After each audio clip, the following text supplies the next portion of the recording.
અમદાવાદમાં metro rail સેવામાં technical ખામી સર્જાતા વસ્ત્રાલથી થલતેજ જતી મેટ્રો રેલ બંધ કરવાની ફરજ પડી છે, જેના કારણે થલતેજ અને ગાંધીનગર તરફ જતા મુસાફરો મૂંઝવણમાં મુકાયા છે।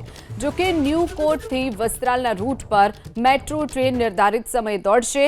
મેટ્રો રેલ ઓથોરિટીએ મેગાફોન માઇકથી આ જાહેરાત કરી છે।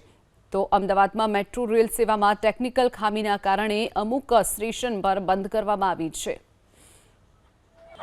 તમામ યાત્રીઓને જાણ કરવામાં આવે છે કે ટેકનિકલ ઇશ્યુના કારણે થલતેજ ગામવાળો રૂટ બંધ રહેશે। એપ્રિલ પાર્કથી વસ્ત્રાલ ગામ અને વસ્ત્રાલ ગામથી એપ્રિલ પાર્કવાળો રૂટ ચાલુ છે, તેથી તમામ યાત્રીઓને જાણ કરવામાં આવે છે કે પોતાનું પર્સનલ સાધન કરીને જઈ શકે છે। વધુ વિગતો સાથે સંવાદદાતા કુશાંગ સોની આપણી સાથે છે। કુશાંગ, જે રીતે મેટ્રો રેલ સેવામાં ટેકનિકલ ખામી સર્જાઈ છે, કયાથી કયા રૂટ પર મેટ્રો અને કેટલા સમય માટે બંધ કરવાનો નિર્ણય કરાયો છે? કુશાંગ, જો સમારકામની કામગીરી છે તે શરૂ કરવામાં આવી છે।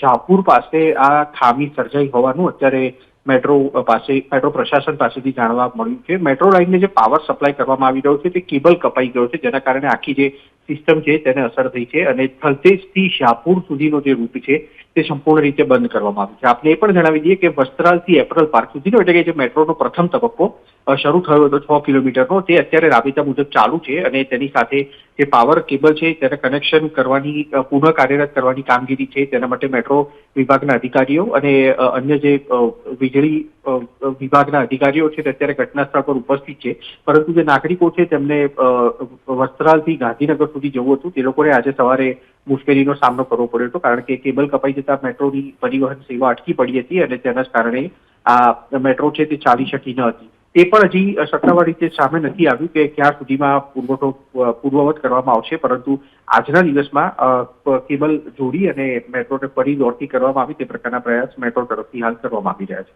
ચોક્કસથી કુશાંગ, માહિતી બદલ આભાર।